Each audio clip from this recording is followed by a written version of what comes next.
सबसे बड़ा रोग क्या कहेंगे लोग।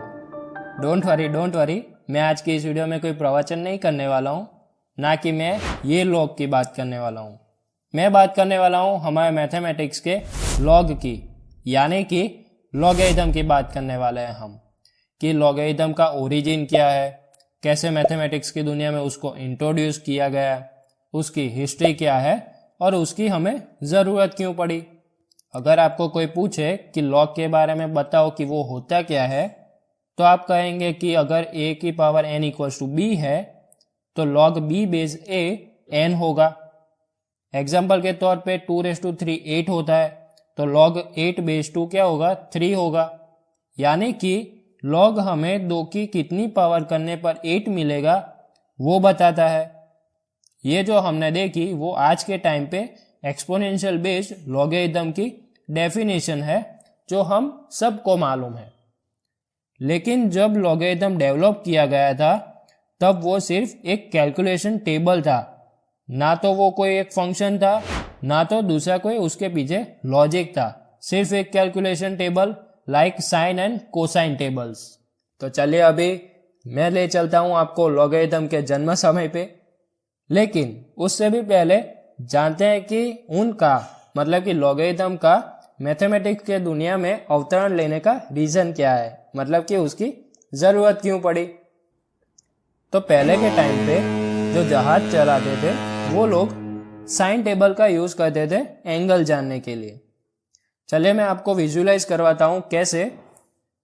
तो मानिए कि मैं अपनी जर्नी ए पॉइंट से स्टार्ट कर रहा हूँ और मुझे मालूम है कि ए की एग्जैक्ट सामने सी पॉइंट है और मुझे जाना है बी पॉइंट पे।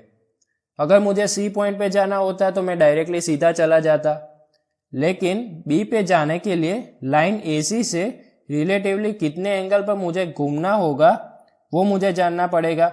मतलब कि हमें एंगल फाइंड करना होगा पहले तो। उस टाइम पे साइन टेबल अवेलेबल थे, तो साइन फंक्शन यूज करने के लिए मुझे इस राइट एंगल ट्रायंगल में BC एंड AB की लेंथ मालूम होनी चाहिए। मान लेते हैं कि वो भी मुझे मालूम है कि B और C के बीच में 2090.57 किलोमीटर की दूरी है और A और B के बीच में 20,000 किलोमीटर की दूरी है। तो अभी साइन थीटा इक्वल्स टू क्या होगा, BC upon AB, which is equals to 2090.57 upon 20,000, जिसका आंसर हमें लॉन्ग डिवीजन करके ही लाना होगा, क्योंकि उस टाइम पे कैलकुलेटर जैसा कोई भी डिवाइस नहीं था।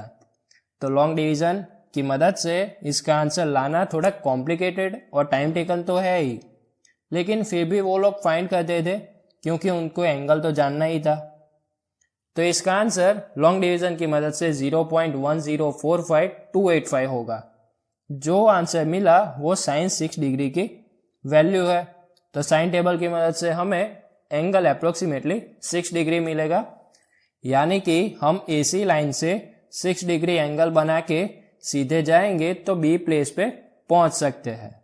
अभी अगर मैं आपको कोई बड़े 5 नंबर दूं तो आप उन सब का एडिशन इजीली कर सकते हैं, लेकिन उसी जगह पे मैं आपको मल्टीप्लिकेशन करने को बोलूँ तो आपको थोड़ा सा वो लेंदी होगा, साथ ही साथ डिफिकल्ट भी होगा।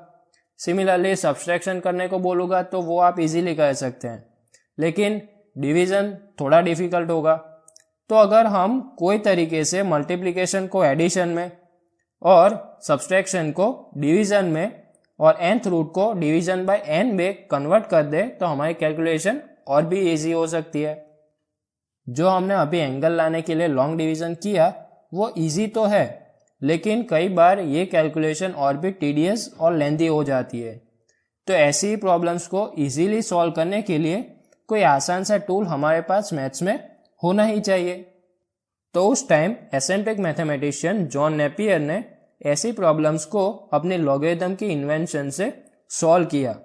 जैसे मैंने पहले ही बताया कि लॉगरिथम सिर्फ वो कैलकुलेशन टेबल ही था, और वो टेबल एरिथमेटिक प्रोग्रेशन और ज्योमेट्रिक प्रोग्रेशन के बीच में एक तरह से रिलेशन को एनालाइज करके बनाया था। First of all, as we know, arithmetic progression is a sequence of numbers in which we get each term by adding some constant number to the previous term. For example let us consider 1, 2, 3, 4, 5 and so on, जिसमें हम क्या कर रहे हैं, हर एक term में +1 add कर रहे हैं। ऐसे ही आप अगर दूसरा कोई कांस्टेंट ऐड करते हैं तो हमें दूसरा कोई अरिथमेटिक प्रोग्रेशन मिलेगा। और दूसरी side geometric progression is a sequence of numbers in which we get each term by multiplying some constant number to the previous term. For example 2, 4, 8, 16, 32 and so on. तो अब हम देखते हैं कि इन दोनों के बीच में ऐसा क्या रिलेशन है और कैसे वो कैलकुलेशन प्रॉब्लम्स को इजी बनाते हैं। उसके लिए एक टेबल में जीपी लीजिए, जीपी यानी कि ज्योमेट्रिक प्रोग्रेशन, जिसका बेस 2 है, और दूसरी तरफ एपी यानी कि एरिथमेटिक प्रोग्रेशन लीजिए, जिसका बेस 1 है। इन दोनों का बेस हम बाद में जाके बदलने वाले हैं। सो नाउ हमें जीपी में से दो नंबर का मल्टीप्लिकेशन करना है। फॉर एग्जाम्पल 8 इंटू 16 करना है हमें। तो फर्स्ट ऑफ ऑल इन दोनों नंबर्स के करस्पॉन्डिंग एपी में कौन से नंबर्स है, 2 एंड 4 है। इन दोनों नंबर्स का एडिशन क्या होगा, 2 + 4 6 होगा। अभी आप देखिए जीपी में कौन से नंबर का करस्पॉन्डिंग नंबर 6 है। तो आप देख सकते हैं 64 का करस्पॉन्डिंग नंबर 6 है, तो 64 यहाँ पे जो है वो आंसर होगा। तो आपने देखा कि इस तरीके से हमने मल्टीप्लिकेशन को एडिशन में कन्वर्ट किया, जिसका फायदा ये होगा कि हम काफी सारे नंबर्स का मल्टीप्लिकेशन इजीली कर सकते हैं सिर्फ उन नंबर्स के करस्पॉन्डिंग नंबर्स का एडिशन करके। इसी तरीके से हम डिवीजन को भी सब्सट्रैक्शन में कन्वर्ट कर सकते हैं। चलिए टेबल में देखते हैं। मानो कि हमें 64 को 16 से डिवाइड करना है, तो उनके करस्पॉन्डिंग नंबर 6 एंड 4 का सब्सट्रैक्शन करेंगे तो 2 मिलेगा।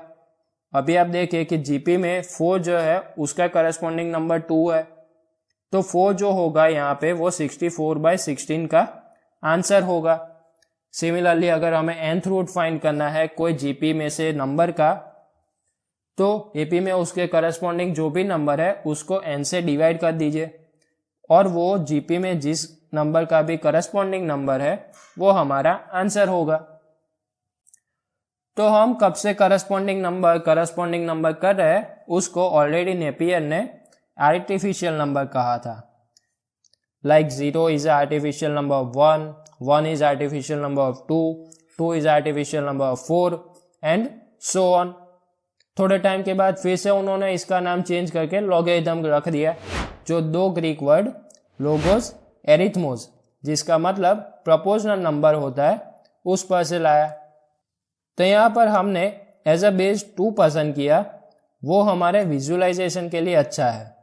हमने आसानी से इसको समझ लिया कि क्या हो रहा है, लेकिन हम इस टेबल को प्रैक्टिकली यूज नहीं कर सकते, क्योंकि इसके बीच में काफ़ी सारे ऐसे नंबर्स हैं जिसका हमें लॉगरिथम मालूम ही नहीं है। लाइक 2 एंड 4 के बीच में, 4 एंड 8 के बीच में, और आगे जाएंगे तो ये गैप्स एक्सपोनेंशियली और भी इंक्रीज होती जाएगी, और उन नंबर्स का हमें लॉगरिथम तो मालूम ही नहीं है। तो इस बेस की मदद से तो हम उसको फाइंड नहीं कर सकते। तो इस टेबल को प्रैक्टिकली यूज करने के लिए इनमें जो गैप्स है उसको फिलअप करना होगा, और वैसा करने के लिए जीपी में बेस को 1 के एकदम क्लोज लेना होगा। Napier choose the number slightly less than 1 which is 0.9999999 and start the GP from 10 million instead of 1 and we get a GP like this one। लेकिन नेपियर ने सभी 10 मिलियन नंबर्स का ऐसे कैलकुलेशन नहीं किया, क्योंकि आप सोच ही सकते हैं it is just like a impossible task. तो उन्होंने एक शॉर्टकट यूज किया, उन्होंने साइन टेबल की मदद से लॉगरिथम्स फाइंड किए, क्योंकि साइन टेबल्स तो उस टाइम ऑलरेडी अवेलेबल थे ही। लेकिन इस शॉर्टकट के बावजूद भी उनको 20 साल लगे इस 90 पेजेस के लॉगरिथम्स को कंपाइल करने में, और 1614 में उन्होंने इस टेबल को अपनी बुक में पब्लिश किया, जिसका ट्रांसलेशन होता है description of the wonderful canon of logarithms. बाद में कई साइंटिस्ट ने इस बुक को यूज करना स्टार्ट किया, और जैसे जैसे टाइम बीतता गया वैसे लॉगरिथम्स के डिफरेंट वर्जन्स बाहर आने स्टार्ट हुए। तो अभी तक भी लॉगरिथम को सिर्फ कैलकुलेशन टेबल ही मानते थे, कोई लॉगरिथम को एज अ फंक्शन ट्रीट नहीं करता था। लेकिन 1647 में एक मैथमेटिशियन ने देखा कि फंक्शन y = 1/x, जिसका ग्राफ स्क्वायर हाइपरबोला है, उसका इंटीग्रेशन, यानी कि area under the curve of this function y equals to 1/x log x हो रहा है, मतलब कि लॉगरिथम हो रहा है। तो ऐसा आने के बाद कई लोगों ने सोचना स्टार्ट किया, कई लोगों के दिमाग में आया कि लॉगरिथम एक फंक्शन भी हो सकता है, जो कि एक अलग ही कहानी है, जो बहुत ही इंटरेस्टिंग है, जिसको हम दूसरी एक वीडियो में डिस्कस करेंगे। लेकिन आज की इस वीडियो में हम इतना ही रखते हैं। I hope you enjoyed to know the history and origin of logarithm. तो यहीं पर इस वीडियो को एंड करते हैं, मिलेंगे नई वीडियो में, तब तक के लिए गुड बाय।